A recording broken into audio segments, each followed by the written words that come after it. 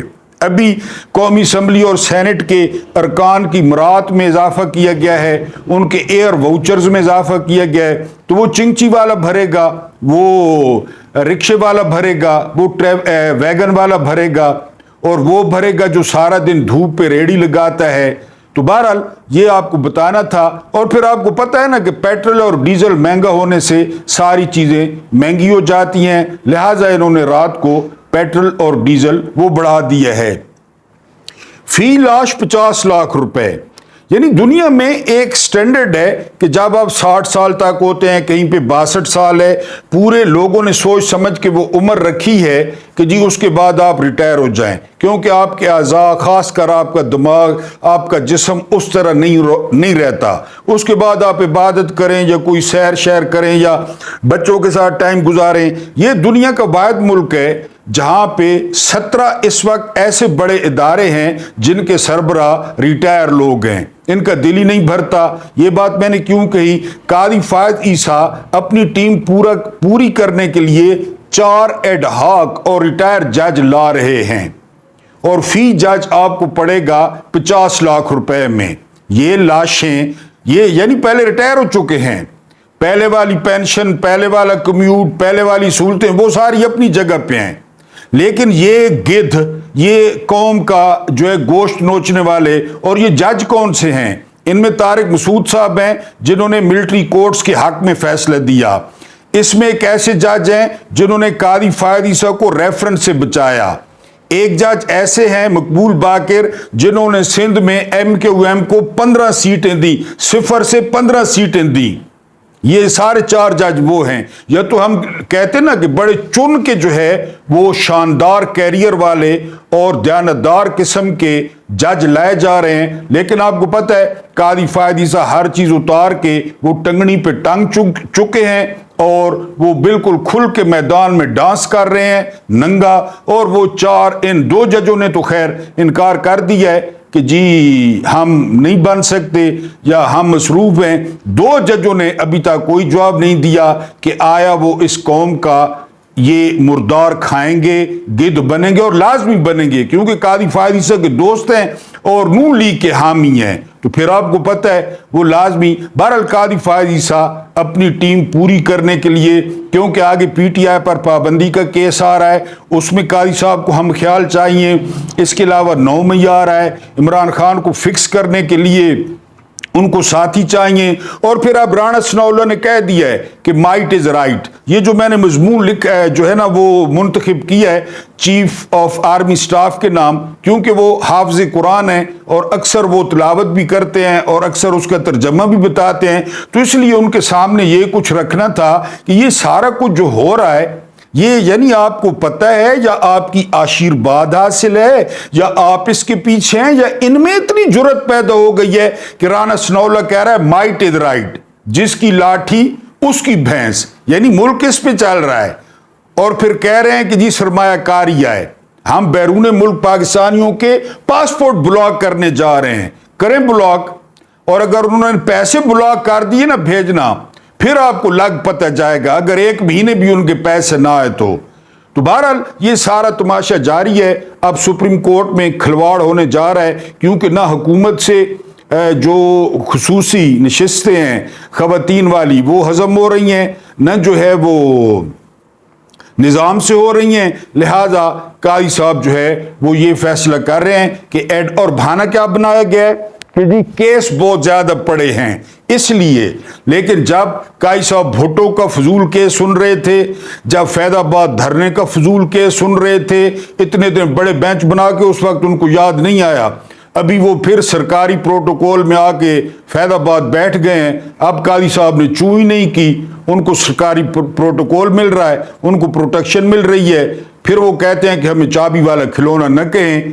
یعنی وہ وہاں پہ بیٹھے ہیں، پرواہ نہیں ہے کسی کو، اور پھر حکومت کے ساتھ شیر و شکر ہیں، ادھر کہتے ہیں ہمارے ساتھ دھاندلی ہوئی ہے۔ بہرحال یہ یہاں پہ جو ملا ہیں وہ آپ کو پتہ ہے پاکستان میں وہ کیا کرتے رہے ہیں، کیا کرتے ہیں۔ بہرحال جی وہ فی لاش صدیق جان نے رپورٹ کیا ہے کہ 50 لاکھ میں پڑے گی، یعنی وہ جو جج وہ لاشیں ہی ہیں نا، اب وہ کیا کس کام کے، اور پھر آ کر جونیئر ججوں کے نیچے کام کریں گے، یعنی یہ تو ان سے جونیئر، وہ تو ریٹائر ہو گئے، وہ تو سینئر تھے، اب پھر جونیئر۔ لیکن آپ کو بتایا ہے عزت، غیرت، ناموس، کوئی کریڈیبلٹی، کوئی سٹیٹس نہیں، مال آنا چاہیے۔ رمزی کلارک بار بار یاد آتا ہے کہ ان کو ڈالر دو اور ان کی ماں خرید لو۔ بہرحال یہ قاضی فائد عیسیٰ اور یہ نظام کھلواڑ کرنے جا رہے ہیں، کریں بہرحال، پہلے کون سی کسر رہ گئی ہے۔ ابھی جس طرح میں نے کہا کہ یہ سارا کچھ ہو نہیں سکتا کہ چیف آف آرمی سٹاف کے نوٹس میں نہ ہو کہ یہ حکومت کس طرف ملک کو لے کے جا رہی ہے۔ انہوں نے تو پاکستان کی حفاظت کا حلف لیا ہوا ہے۔ میں خدا نخواستہ یہ نہیں کہتا کہ وہ مارشل لاء لگائیں، وہ کسی کو جیلوں میں ڈالیں، لیکن ایک صاحب مشورہ دیا جا سکتا ہے، پیغام بھجوایا جا سکتا ہے کہ ملک کو، میں ایک بھولا بسرا واقعہ جو ہے وہ سناؤں گا، شاید کہ تیرے دل میں اتر جائے میری بات، لیکن میں بار بار کہتا ہوں کہ جان کی ایمان پا کر، جان کی امان پا کر، ایمان نہیں امان پا کر، کیونکہ میں آپ کو پتہ ہے کمزور سا مسکین سے اور 2 ٹکے کا بندہ ہوں، یہ بڑے لوگ ہیں، لیکن مجھے ہے حکم اذاں لا الہ الا اللہ۔ ویڈیو تھوڑی لمبی ہوگی، آپ نے 2 حصوں میں دیکھ لینی ہے، لیکن انشاءاللہ آپ جو ہے اس کو جو ہے وہ کافی سارا، چونکہ یوم عاشور پہ یہ دیکھیں گے تو اس میں کافی سارا ہوگا۔ یا امیر المومنین، معاف کیجئے گا mister general chief of army staff, مجھ سے بھول ہو گئی ہے جو میں نے آپ کو امیر المومنین کہہ کر مخاطب کیا اور انجانے میں آپ کو مغربی جمہوریت سے نکال کر صحراؤں کی صدیوں پرانی خلافت میں دھکیل دیا، کیونکہ خلفاء کو کہا جاتا تھا نا، تو میں غلطی سے ان کو امیر المومنین کہہ بیٹھا۔ آپ امیر المومنین کہاں، آپ تو mister general chief of army staff ہیں۔ کاش ہمارا بھی کوئی امیر ہوتا، ہم بھی مومنین ہوتے تو ایسے حالات کا شکار تو نہ ہوتے جیسے حالات سے دوچار ہیں کہ بے شک جیسی قوم ہو ویسے ہی حاکم ان پر مسلط کر دیے جاتے ہیں۔ یا امیر المومنین، معاف کیجئے mister general chief of army staff, کہیں بہک جاؤں، بھٹک جاؤں تو برا نہ منائیے، کیونکہ میری عقل شیب ابی طالب میں قید ہے، میرے ہوش غار ہرا کے رستے میں ہیں، میرے حواس غار سور کی تپتی پتھریلی زمین پر سجدہ ریز ہیں، اور میری روح سے طائف کے آوارہ مزاج لوگوں کی سنگ زنی کے باعث لہو رس رہا ہے، اور اپنی آنکھیں در مصطفیٰ پر چھوڑ آیا ہوں۔ مجھ جیسے ادھورے، کٹے پھٹے، معذور اور مجنوں آدمی کی باتوں کا برا منانا آپ کے شایانہ شان نہ ہوگا، اور اگر ہوا بھی تو آپ اس فقیر کو کسی امتحان میں حقیر نہ پائیں گے کہ جن دلوں میں خدا کا خوف ہو ان میں اور کسی خوف کی گنجائش ہی کہاں رہتی ہے، ڈرنا بھی چاہیں تو ڈر نہیں آتا۔ Mister general chief of army staff, مجھے میرے کچھ ہم اثر دوست انتہا پسند کہتے ہیں، ایکسٹریمسٹ، کیونکہ میں 21ویں صدی میں جانے کے بجائے 1450 سال پیچھے جانا چاہتا ہوں، جب قوم کا امیر اس کا خادم قرار پایا تھا، اور سیدنا بلال حبشی رضی اللہ تعالی عنہ بھی اتنے ہی معتبر اور باوقار تھے جتنا قریش کا کوئی سردار۔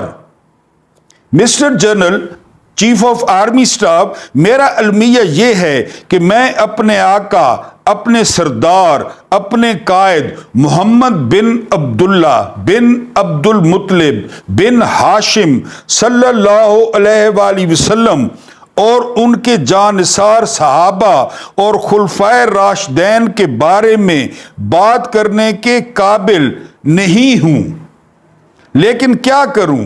Mister general chief of army staff, حضرت عمر بن عبدالعزیز کی زندگی مجھے ایسی ہی انتہا پسندی اور بنیاد پرستی پر اکساتی ہے۔ یعنی میں ذی شان عبداللہ کے بیٹے کا ذکر نہیں کرتا، میں چار خلفاء کا ذکر نہیں کرتا، میں تو بنو امیہ کے عمر بن عبدالعزیز، کیونکہ بنو امیہ کا اور 10 محرم الحرام کا چولی دامن کا ساتھ ہے، میں تو عمر بن عبدالعزیز کی بات چلیں کرتا ہوں، ان کی انتہا پسندی آپ کے سامنے رکھنا چاہتا ہوں۔ میں ایک ہاتھ پر چاند اور دوسرے ہاتھ پر سورج کو ٹھکرا دینے کا حوالہ دینے کے قابل تو نہیں کہ وہاں تک جاتے جاتے تو خیال کے پر جل جاتے ہیں۔ جب آپ نے فرمایا تھا ابو طالب کو، جناب ابو طالب کو، کہ اگر میرے دائیں ہاتھ پر سورج اور بائیں ہاتھ پہ چاند رکھتے ہیں ہم تو وہاں کدھر جا سکتے ہیں، لیکن شہزادہ عمر بن عبدالعزیز کے بارے میں آپ کو بتانا ضروری سمجھتا ہوں، اور اس کی کئی وجوہات ہیں۔ جی یا امیر المومنین، معذرت mister general chief of army staff, آپ اشرافیہ سے تعلق رکھنے کے باوجود یقیناً جانتے ہوں گے کہ عمر بن عبدالعزیز کون تھے، کیا سے کیا ہو گئے، کتنے ابتدا پرست تھے، کیسے انتہا پرست تھے، اور حکمرانی کے بوجھ نے ان کا کیا حال کر دیا تھا۔ لیکن اگر آپ اپنی عسکری و سیاسی مصروفیات کی وجہ سے کچھ بھول رہے ہوں، یہ کردار آپ کے حافظے سے غائب ہو گیا ہو، تو میں آپ کو یاد دلاتا ہوں کہ وہ کون تھے۔ حضرت عمر بن عبدالعزیز کون تھے؟ Mister general chief of army staff, معاف کیجئے، آپ جیسی شہزادگی اور سرداری کے خواب کا خواب بھی نہیں دیکھ سکتے جیسے عمر بن عبدالعزیز تھے۔ وہ تو پیدائشی طور پر ایسی طاقت، ایسی وجاہت، شہرت، عزت، دولت اور تمکنت کے مالک تھے جس کا تصور بھی آپ کے لیے ممکن نہیں۔ وہ بنو امیہ کے چشم و چراغ تھے، اور ان کی طرف سے ان کا سلسلہ ان کے ساتھ جڑا تھا۔ کن کے ساتھ؟ اب یہ سنیں، کیا آپ کو تاریخ کی وہ تاریخی رات یاد ہے جب فاروق اعظم رضی اللہ تعالی عنہ عمر ابن خطاب مسلمانوں کی خلافت کا بوجھ اٹھائے اپنے غلام اسلم کے ساتھ مدینے کی گلیوں کا گشت کر رہے تھے، اور بری طرح تھک جانے کے بعد ایک خستہ مکان کی دیوار کے ساتھ ٹیک لگا کر بیٹھ گئے تو آپ نے ایک عورت کو بولتے سنا جو اپنی بیٹی سے مخاطب تھی، بیٹی اٹھ جا، دودھ میں پانی ملا دے۔ ماں، کیا تو نے امیر المومنین عمر کا یہ حکم نہیں سنا کہ دودھ میں پانی نہ ملایا جائے؟ بیٹی نے جواب دیا، بیٹی لوگ پھر بھی ملاتے ہیں، تو بھی ملا دے۔ عمر یا اس کا نمائندہ، اس کا کوئی نمائندہ تو تجھے نہیں دیکھ رہا، اسے کیا معلوم؟ اگر عمر نہیں دیکھ رہا تو اللہ تو دیکھ رہا ہے۔ بخدا میں ان میں سے نہیں ہوں کہ بظاہر تو حکم مانوں اور تنہائی میں نافرمانی کروں۔ بیٹی نے اپنا فیصلہ سنا دیا۔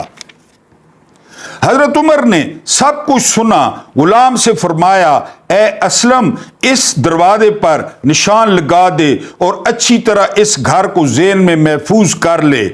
اگلے دن اسلم سے فرمایا، چلو ان دونوں ماں بیٹی کو دیکھیں۔ وہاں پہنچے تو معلوم ہوا دونوں ماں بیٹی کا تعلق بنو ہلال سے ہے، دونوں ہی بیوہ ہیں، وقت کاٹ رہی ہیں اور گھر میں کوئی مرد نہیں۔